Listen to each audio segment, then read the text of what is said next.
Hi friends, welcome back to my channel Samayalosai. நான் அம்பிகா சுரேஷ். இன்றைக்கி நம்ம இந்த வீடியோவில் பார்க்க போகிறது என்னென்னா, சிவராத்திரி அன்னைக்கு நம்ம சென்னையில் சுற்றி இருக்கக்கூடிய 9 நவகிரக கோயிலுக்கு போயிருந்தோம். ஸோ அந்த வீடியோ வந்து நிறைய பேர் போஸ்ட் பண்ண சொல்லியிருந்தாங்க. ஸோ அவங்களுக்காக தான் இந்த வீடியோ வந்து போஸ்ட் பண்ணுறேன். கண்டிப்பாக இந்த வீடியோவை மிஸ் பண்ணாமல் பாருங்கள். ரொம்ப யூஸ்ஃபுல்லான விஷயங்கள் இருக்குது. வாங்க நம்ம இப்போ வீடியோக்குள்ளே போகலாம். நாங்கள் போரூர்லேருந்து ஒரு 7 o'clockலாம் கிளம்பிட்டோங்க. ஃபர்ஸ்ட் நம்ம பார்க்க போகிறது என்னென்னு பார்த்தீங்கன்னா, கேது பரிகார ஸ்தலம். இது எங்கே இருக்குது அப்படின்னு பார்த்தீங்கன்னா, கிருகம்பாக்கத்தில் இருக்குது. அருள்மிகு ஆதி காமாட்சி சமேத ஸ்ரீ நீலகண்டேஸ்வரர் கோயில். இது போரூர்லேருந்து குன்றத்தூர் ரோட்டில் இருக்குங்க. இங்கே வந்து மூலவர் வந்து கிழக்கு திசை நோக்கியும் அம்பாள் வந்து தெற்கு திசையை நோக்கியும் இருப்பாங்க. இந்த கோயிலில் கேது பகவானுக்குன்னே தனி சன்னதி இருக்குது. அது தெற்கு திசையில் இருக்குது. நமக்கு ஜாதகத்தில் ஏதாவது கேது பரிகாரம் பண்ணணும் அப்படின்றத, கேதுவோட பலன் வந்து வீக்காக இருக்குது அப்படின்னு இருந்துச்சுன்னா கண்டிப்பாக இந்த கோயிலுக்கு வந்து நம்ம பரிகாரம் செஞ்சால் அதோட பலன் வந்து ரொம்ப அதிகம் அப்படின்னு சொல்கிறாங்க. அங்கே பார்த்து முடிச்சதுக்கப்புறமா நெக்ஸ்ட்டு நாங்கள் எங்கே போயிருந்தோம் அப்படின்னு பார்த்தீங்கன்னா, கொளப்பாக்கம். இங்கே வந்து சூரிய பகவானுக்கு வந்து ரொம்ப ஃபேமஸான ஒரு கோயில் இது. இந்த கோயில் வந்து நாங்கள் அடிக்கடி வந்திருக்கோம். இது வந்து சூரிய பகவானுக்குன்னு இங்கேயும் வந்து அவருக்குன்னு தனி சன்னதி இருக்குது. இது வந்து ரொம்ப ஃபேமஸான கோயில். நம்மளுடைய ஜாதகத்தில் வந்து சூரியனோட பலன் ரொம்ப கம்மியாக இருக்குது அப்படின்னா கண்டிப்பாக இங்கே வந்து சூரிய பகவானுக்கு ஞாயிற்றுக்கிழமை வந்து விளக்கு போடுறது ரொம்ப ரொம்ப சிறப்பு. சூரிய பகவானுக்கு ஞாயிற்றுக்கிழமை வந்து காலையில் 7 மணிக்கு வந்து அபிஷேகம் செய்கிறாங்க. அதுவும் இங்கே ரொம்ப மிகப்பெரிய சிறப்பாக இருக்கும். நமக்கு அரசாங்க வேலை வேணும் அப்படின்னா கண்டிப்பாக இங்கே வந்து இந்த சூரிய பகவானை வழிபட்டோன்னா கண்டிப்பாக கிடைக்கும் அப்படிங்கிறது ஒரு ஐதீகமாக சொல்கிறாங்க. இந்த சூரிய பகவான் கோயிலை இன்னொரு ஃபேமஸாக சொல்கிறது என்னன்னு பார்த்தீங்கன்னா, கடன் தீக்கும் ஈசன் அப்படின்னு சொல்லிட்டு ஒரு சிவபெருமான் இங்கே இருக்காங்க.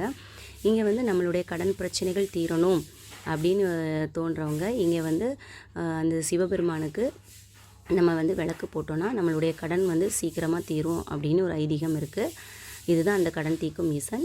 ஸோ இங்கே பார்த்து முடிச்சுட்டு அப்படியே நாங்கள் வந்து எங்கே கிளம்பிட்டோம் அப்படின்னு பார்த்தீங்கன்னா, பொலிச்சலூர் கிளம்பிட்டோம். பொலிச்சலூர் அப்படிங்கிறது என்ன அப்படின்னு பார்த்தீங்கன்னா, அங்கே வந்து சனீஸ்வரருக்கு வந்து ஃபேமஸான கோயில், சனி ஸ்தலமாகும் இது. இந்த பொலிச்சலூர் வந்து வடநள்ளாறு அப்படின்னு சொல்கிறாங்க. இங்கே வந்து திரு அகஸ்தீஸ்வரர் வந்து இருக்கிறாங்க. சோழர் காலத்தில் கட்டின ஒரு கோயில் தான் இந்த சனீஸ்வர ஸ்தலம். இதுக்குன்னு ஒரு சிறு வரலாறே சொல்லியிருக்காங்க. என்ன வரலாறு அப்படின்னு பார்த்தீங்கன்னா, சிவன் வந்து இமயமலையிலிருந்து தன் திருமணத்திற்காக வடக்கு தெற்கு திசையை சமன் செய்யணும் அப்படிங்கிறதுக்காக அகத்திய முனிவரை தெற்கு நோக்கி பயணிக்குமாறு அவர் சொன்னாராம். அகத்தியர் வந்து பொதிகை மலைக்கு செல்லும் வழியில் இந்த ஸ்தலத்தில் சில காலம் தங்கியிருந்ததாக சொல்கிறாங்க. அப்படி தங்கி இருக்கும்போது வந்து சிவபெருமான லிங்க வடிவத்தில் அவர் வழிபட்டாராம். எப்போதெல்லாம் வந்து சிவன் அவர் வந்து வழிபட நினைக்கிறோம் அப்போல்லாம் சிவன் வந்து நேரில் வந்து இவருக்கு தரிசனம் கொடுப்பாரு அப்படின்னு சொல்கிறாங்க. அதே மாதிரி சனி பகவான் வந்து தனது தோஷத்தை போக்குறதுக்காண்டி சிவபெருமானை நோக்கி தவம் இருப்பாராம். அப்போ சிவபெருமான் வந்து பொலிச்சலூரில் வந்து என்னை வந்து நீ வணங்கினேன்னா உனக்கு வந்து உன்னுடைய தோஷமெல்லாம் தீரும் அப்படின்னு சொல்கிறாராம். அதே மாதிரி சனி பகவான் வந்து சனி தீர்த்தத்தை ஏற்படுத்தி அங்கே நீராடி தோஷத்தை வந்து அவர் போக்கியதாகவும் இந்த கோயில் சொல்கிறாங்க. அதனால் இந்த சனீஸ்வரருக்கு பேர் வந்து மங்கள சனீஸ்வரர் அப்படின்னு சொல்கிறாங்க. 7.5 சனி, அஷ்டம சனி இந்த மாதிரி இருக்கிறவங்க கண்டிப்பாக ஒரு சமயம் இங்கே வந்து விசிட் பண்ணி போகிறது ரொம்ப நல்லது. அடுத்து நம்ம இது பார்க்க போகிறது என்னன்னு பார்த்தீங்கன்னா, இது வந்து அந்த பொலிச்சலூர்லேயே இருக்கக்கூடிய ஒரு கோயில். ஆனால் இது வந்து நவகிரக பரிகார ஸ்தலம் கிடையாது. இது பக்கத்துலேயே ரொம்ப ஃபேமஸான கோயில் அப்படிங்கிறனால இதையும் நம்ம வந்து விசிட் பண்ணிடலாம் அப்படின்னு சொல்லிட்டு தான் நம்ம இங்கே வந்திருந்தோம். ஆனால் இந்த கோயில் பார்த்திங்கன்னா ரொம்ப பெரிய கோயிலாக இருந்து நாங்கள் போகும்போது தான் அபிஷேகம் பண்ணியிருந்தாங்க. சரி, இதை பார்க்கக்கூடிய ஒரு நல்ல வாய்ப்பு எங்களுக்கு கிடச்சிருந்து சந்தன அபிஷேகம் பண்ணியிருந்தாங்க. ஸோ அதையும் பார்த்துட்டு அதுக்கப்புறமா பார்த்திங்கன்னா இந்த கோயிலில் வந்து சுற்றி பார்க்குறதே ரொம்ப பெருசாக இருந்து ஒவ்வொன்றுமே பார்த்திங்கன்னா ரொம்ப அழகாக இருந்துச்சு. அப்படியே அபிஷேகம் பார்க்குறவங்க ரொம்ப நல்லாச்சு. ஏன்னா நம்ம வந்து இந்த சிவராத்திரி அன்னைக்கு நம்ம வந்து கோயிலில் வந்து அபிஷேகம்லாம் வந்து நம்ம வந்து உட்காந்து பார்க்குறோம் அப்படிங்கிறது வந்து ரொம்ப கஷ்டமான விஷயம் தான். ஏதாவது ஒரு கோயிலில் நம்ம உட்காந்து பார்க்கலாம். மற்றபடி வந்து நம்ம போகிற கோயிலெல்லாம் நம்ம அபிஷேகம் பார்க்கலான்னா முடியாது. இங்கே வந்து நம்ம ரொம்ப கூட்டமாக இருந்துச்சு. எல்லா கோயிலும் பார்த்திங்கன்னா எல்லோரும் வந்து கோயிலில் வந்து உட்காந்து அவருடைய புராணங்கள் அதுக்கப்புறமா வந்து பாடல்கள் பாடிட்டே இருந்தாங்க. ஸோ அதனால் இந்த கோயிலில் அபிஷேகம் நடந்துகிட்ருக்கு அப்படிங்கிறனால நாங்கள் வந்து கொஞ்ச நேரம் நின்று பார்த்துட்டு போகலாம் அப்படின்னு சொல்லி தான் நின்று பார்த்துட்டு இருந்தோம். அப்படியே சுற்றியும் வந்து இருக்கக்கூடிய சுவாமியெல்லாம் நல்லா தரிசனம் பண்ணிவிட்டு அதுக்கப்புறம் கொடி மரத்தை முன்னாடி நின்று நல்லா வேண்டிட்டு நாங்கள் வந்து கிளம்பிட்டோம். நெக்ஸ்ட்டு நாங்கள் எங்கே போகிறோம் அப்படின்னு பார்த்தீங்கன்னா, சோமங்கலம். அதாவது இங்கே வந்து சந்திரனுக்கு வந்து ஃபேமஸான கோயில். இந்த சந்திர ஸ்தலம் இது இங்கே வந்து சுவாமி யார் அப்படின்னு பார்த்தீங்கன்னா சோமநாதீஸ்வரர்.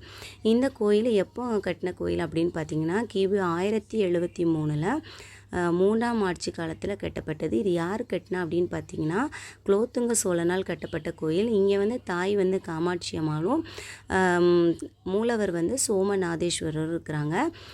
சந்திர பகவானுக்கு வந்து ஒரு காலத்தில் வந்து தட்சிணால அவர் வந்து சபிக்கப்பட்டாராம். அதன் விளைவாக அவருடைய தெய்வ சக்தி மற்றும் 16 கலை வடிவங்கள் பற்றிய அறிவு வந்து அவர் வந்து இழந்துட்டார் அப்படின்னு சொல்கிறாங்க. அந்த சமயத்தில் அவருடைய சாபத்தை நீக்கிறதுக்காக அவர் சோம தீர்த்தம் அப்படிங்கிற ஒரு குளத்தை வந்து அவர் உருவாக்கினாராம்.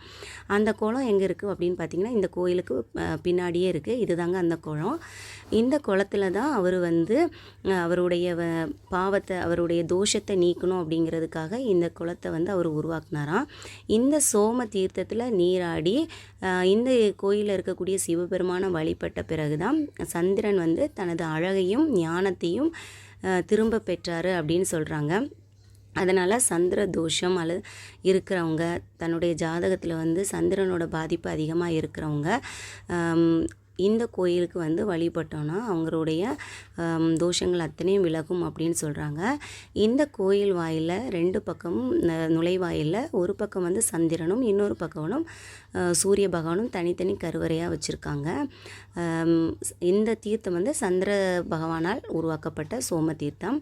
நெக்ஸ்ட்டு நம்ம பார்க்க போகிறது இது எங்கே அப்படின்னு பார்த்திங்கன்னா ராகு பரிகார ஸ்தலம். அதாவது இது எங்கே இருக்குது அப்படின்னு பார்த்தீங்கன்னா குன்றத்தூரில் இருக்குது. இங்கே வந்து திரு நாகேஸ்வர சுவாமி இருக்கிறாரு இங்கே. ஓகேவா. இவரோட சிறப்பு என்னன்னு பார்த்தீங்கன்னா இவரை வந்து பூச நட்சத்திரம் அன்னைக்கு வைகாசி மாதம் வந்து வழிபடுறது ரொம்ப சிறப்பு அப்படின்னு சொல்கிறாங்க. ராகுவோட எதிர்மறை விளைவுகளை வந்து குறைக்கணும் அப்படின்னா மக்களுடைய சங்கடங்களை தீர்க்கணும் அப்படிங்கிறதுக்காக உருவாக்கப்பட்ட ஸ்தலம் தான் இந்த ராகு ஸ்தலம். இங்கே வந்து அருள்மிகு காமாட்சி சமேத திரு நாகேஸ்வரா கோயில். பெரிய புராணத்தை இயற்றிய நம்மளுடைய சேக்கிலார் இருக்கார்ல, அவர் வந்து உருவாக்கின கோயில் இது. அவருடைய 63 நாயன்மார்களை பற்றிய வரலாறும் இந்த கோயிலில் இருக்கும். அவர் அவதரித்த ஊர் தான் இந்த குன்றத்தூர். இந்த குன்றத்தூரில் தான் இந்த கோயில் இருக்குது.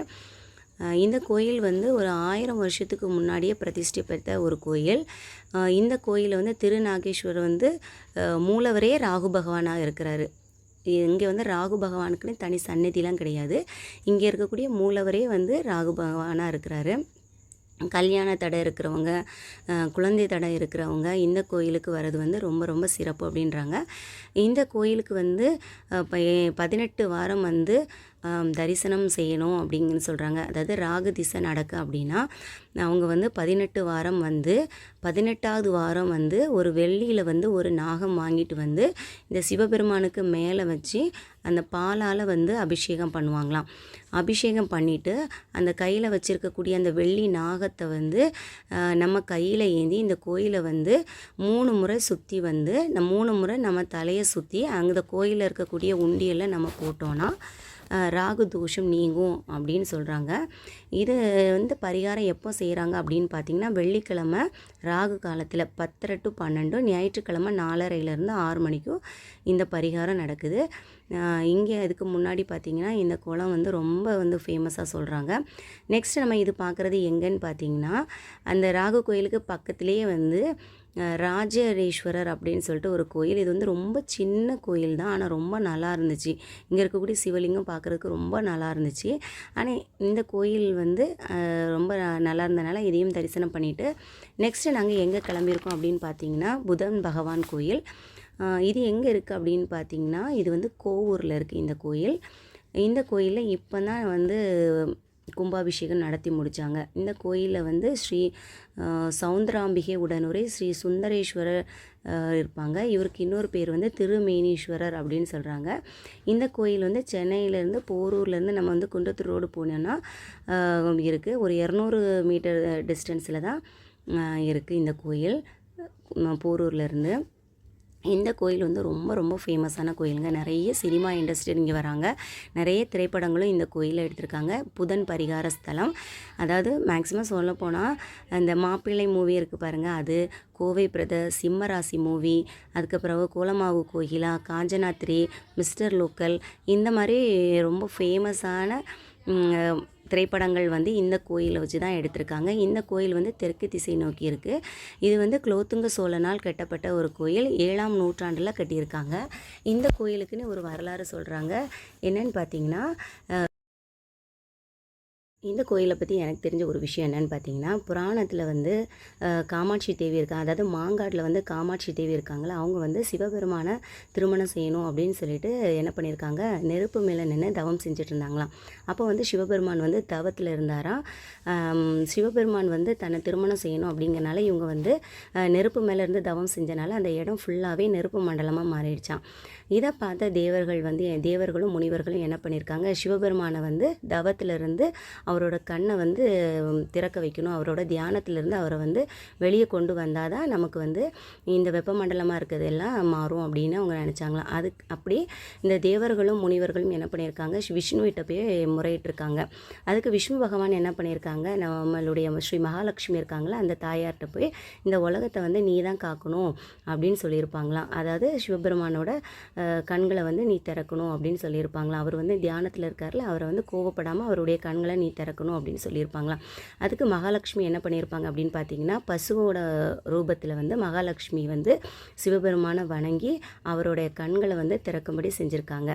மகாலட்சுமியோட பிரார்த்தனையில் மகிழ்ந்து சிவபெருமான் என்ன பண்ணியிருக்காங்க அப்படின்னு பார்த்தீங்கன்னா, அவருடைய கண்களை திறந்திருக்காராம். அதனால் இந்த மகாலட்சுமி வந்து இந்த கோயில் வந்து பசுவின் வடிவில் இருக்கிறதாட்டு சொல்லியிருக்காங்க. இந்த இடம் வந்து முன்னாடி கோபுரி அப்படின்னு தான் சொல்லியிருக்காங்க. தமிழில் வந்து கோன்னா பசுன்னு சொல்லுவாங்கள்ல, பிற்காலத்தில் பார்த்தீங்கன்னா இது கோவூர் அப்படின்னு மாறிடுச்சு. கோவூரில் இருக்கக்கூடிய இந்த கோயில் வந்து புதன் பரிகார ஸ்தலமாகும். அடுத்து நம்ம பார்க்க போகிறது என்னன்னு பார்த்தீங்கன்னா, மாங்காடில் இருக்கக்கூடிய வெள்ளீஸ்வரர், அதாவது சுக்கிர பரிகார ஸ்தலம் இது. இங்கே வந்து சுக்கிர திசை வந்து யாருக்காவது சரியில்லை அப்படின்னு தான் கண்டிப்பாக இந்த கோயிலுக்கு வர்றது ரொம்ப சிறப்பு. சுக்கிரபலன் அப்படிங்கிறது அவங்க வந்து நமக்கு வந்து செல்வ வளத்தை கொடுக்குறவங்க, அவங்க வந்து நமக்கு வந்து அழகு அறிவு எல்லாமே கொடுக்குறவங்க இந்த சுக்கிர பகவான். ஸோ இவங்களை வந்து வழிபடுறது மிக மிக சிறப்பு. ஆனால் மாங்காடு அப்படின்னாலே காமாட்சி அம்மன் தான் இங்கே வந்து ரொம்ப ஃபேமஸ் ஆனவங்க. இங்கே வந்து வெள்ளீஸ்வரர் இந்த கோயிலில் இருக்காங்க. இந்த கோயிலில் வந்து சிவன் சுக்கிரன் 2 பேருமே ஒரே லிங்கத்தில் இருந்து இருக்கிறாங்க. அதுதான் இந்த கோயிலோட ஒரு தனி சிறப்பு. நம்ம எப்போ இந்த கோயிலுக்கு வந்தாலும் ஃபஸ்ட்டு வந்து மாங்காடில் இருக்கக்கூடிய காமாட்சி அம்மனை தரிசனம் பண்ணிவிட்டு நம்ம இங்கே வர்றது தான் மிகப்பெரிய சிறப்பு. இந்த கோயிலை வந்து சுக்கராச்சாரியார் வந்து தவம் இருந்து இறைவனிடம் வந்து அருளை பெற்ற கோயில் அப்படின்னு சொல்கிறாங்க. சுக்கராச்சாரியார் அப்படின்னா நிறைய பேருக்கு தெரிஞ்சிருக்கும். அந்த வாமன கமண்டலத்தில் வந்து வாட்டர் வந்து பிளாக் பண்ணிவிட்டு மகாபலி வந்து கண்ணை குத்தியிருப்பார். இந்த ஸ்டோரி நீங்கள் நிறைய பேர் கேள்விப்பட்டிருப்பீங்க. அந்த சுக்கராச்சாரியாருக்கு வந்து கண் வந்து பழுதாகிருக்கும்ல, அவர் வந்து இந்த கோயிலுக்கு வந்து தவம் இருந்து சிவபெருமானை வழிபட்ட பிறகு தான் அவருக்கு வந்து கண் வந்து திரும்ப கிடச்சதாக சொல்கிறாங்க. நெக்ஸ்ட்டு நம்ம வந்து பார்க்க போகிறது அப்படின்னு பார்த்திங்கன்னா, செவ்வாய் பரிகார ஸ்தலம். இது எங்கே இருக்குது அப்படின்னா பூந்தமல்லியில் இருக்குது. இங்கே இருக்கக்கூடிய மூலவர் வந்து வைத்தீஸ்வரர். இந்த கோயிலில் ஒரு சிறப்பு என்னென்னு பார்த்திங்கன்னா, நம்மளுடைய கண் திருஷ்டி ஏதாவது இருந்துச்சுன்னா இங்கே வந்து கொடிமரத்துக்கு முன்னாடி உப்பு பரிகாரம் செய்கிறாங்க. ஸோ அது வந்து ரொம்ப ரொம்ப சிறப்பாக சொல்கிறாங்க. அதுக்கப்புறம் செவ்வாய் பரிகாரம் பண்ணணும் அப்படின்னா, செவ்வாய் தோஷம் இருக்குது அப்படிங்கிறவங்க ராகு காலத்தில் வந்து இந்த அங்காரகனுக்கும் விஷ்ணு துர்க்கைக்கும் மாவிளக்கு போடுறது ரொம்பவே சிறப்பு அப்படின்னு சொல்கிறாங்க. இப்போ வந்து நம்ம வந்து 8 ஸ்தலம் பார்த்துட்டோம். இது என்னன்னு பார்த்தீங்கன்னா, இந்த லைட்லாம் போட்டு ரொம்ப டெக்கரேட் பண்ணி வச்சுருக்காங்கல்ல, இது எங்கன்னு பார்த்தீங்கன்னா இது பரிகார ஸ்தலம் எதுவுமே கிடையாது. இது வந்து போரூரில் இருக்கக்கூடிய ராமச்சந்திரா ஹாஸ்பிட்டலில் இருக்கக்கூடிய அந்த கோயில் தாங்க. இந்த கோயிலில் இப்போ தான் கும்பாபிஷேகம் நடத்தியிருந்தாங்க. ஸோ அதனால் இதை பக்கத்துலேயே இருக்கல, இதை வந்து விசிட் பண்ணி போயிடலாம் அப்படின்னு சொல்லி தான் இங்கே வந்திருந்தோம். கோயில் வந்து ரொம்ப நல்லா இருந்துச்சு. முன்னாடி ரொம்ப பள்ளமாக இருக்கும் இந்த கோயில், இப்போ வந்து நல்லா தூக்கி கட்டியிருக்காங்க. ரொம்ப நல்லாயிருக்கு. பார்க்குறதுக்கே பார்த்திங்கன்னா ரொம்ப அமைதியாக இருந்துச்சு. நம்ம வந்து கொஞ்சம் நேரம் உட்காந்து ஒரு சுவாமியை வந்து நல்லா தரிசனம் பண்ணலாம் அப்படின்னு நினைக்கிறவங்க கண்டிப்பாக இந்த கோயிலுக்கு வரலாம். ரொம்ப ரொம்ப ரொம்ப அமைதியாக இருந்துச்சு இந்த கோயில். சுற்றியுமே பார்த்திங்கன்னா ரொம்ப நல்லா இருந்துச்சு. இந்த கோயிலில் இருக்கக்கூடிய சிவபெருமான் வந்து வைத்தீஸ்வரர். நம்ம இப்போ பார்த்தல செவ்வாய் பூந்தமல்லியில் இருக்கக்கூடிய கோயிலில் இருக்கக்கூடியவரும் வைத்தீஸ்வரர் தான். இவரும் வைத்தீஸ்வரர் தான். இங்கே வந்து சரஸ்வதிக்குன்னு தனி சன்னதி இருக்குது. இங்கே வந்து காலையில் அபிஷேகம் பண்ணியிருந்தாங்க. ஸோ அபிஷேகம் பார்த்துட்டு கொஞ்ச நேரம் அப்படியே உட்காந்து அதுக்கப்புறமா தான் நாங்கள் கிளம்பிட்டோம். இப்போ வந்து நம்ம 8 ஸ்தலம் பார்த்துட்டோம். இப்போ கடைசியாக நம்ம பார்க்க போகிறது குருஸ்தலம். அது எங்கே இருக்குது அப்படின்னு பார்த்தீங்கன்னா, குருஸ்தலம் வந்து போரூர்லேயே தாங்க இருக்குது. போரூரில் இருக்கக்கூடிய ஸ்ரீ ராமநாதேஸ்வரர் கோயில், இதுதான் அந்த கோயில். அருள்மிகு சிவகாம சுந்தரி உடனுரை ஸ்ரீ ராமநாதேஸ்வரர் கோயில். இது வந்து குருஸ்தலம் சொல்கிறாங்க. இது வந்து சோழ காலத்தில் கட்டப்பட்ட ஒரு கோயில். இது வந்து ஏன் குருஸ்தலம் அப்படின்னு சொல்கிறாங்க அப்படின்னு பார்த்தீங்கன்னா, ஸ்ரீராமர் வந்து சிவபெருமானை தன் குருவாக வழிபட்டதால் இந்த கோயிலை வந்து குருஸ்தலம் அப்படின்னு சொல்கிறாங்க. அதனால் சிவபெருமானே இங்கே வந்து குரு பகவானாக தோன்றி அருள் பாலிக்கிறார் அப்படின்னு சொல்கிறாங்க. இங்கே வந்து மூலவர் வந்து கிழக்கு திசை நோக்கி இருக்கிறாங்க ராமநாதேஸ்வரர். தாயார் வந்து சிவகாம சுந்தரி. அன்னை வந்து தெற்கு திசை நோக்கி அமைந்து அருள் பாலிக்கிறாங்க.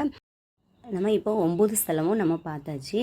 எல்லா கோயிலையுமே சேர்ந்து நல்ல மனநிறைவாட்டு நம்ம வந்து சுவாமியை பார்த்துட்டு வந்தாச்சு. பார்த்துட்டு வந்ததுக்கப்புறமா ரொம்ப ரொம்ப சந்தோஷமாக இருந்துச்சு. உண்மையாகவே எல்லா ஸ்தலங்களும் போகணுன்னு ரொம்ப நாளாக நான் நினச்சிருந்தேன். என்னோடய ஆசை வந்து இவ்வளோ சீக்கிரம் நிறைவேறிச்சு அப்படிங்கிறது ரொம்ப சந்தோஷமாக இருந்துச்சு.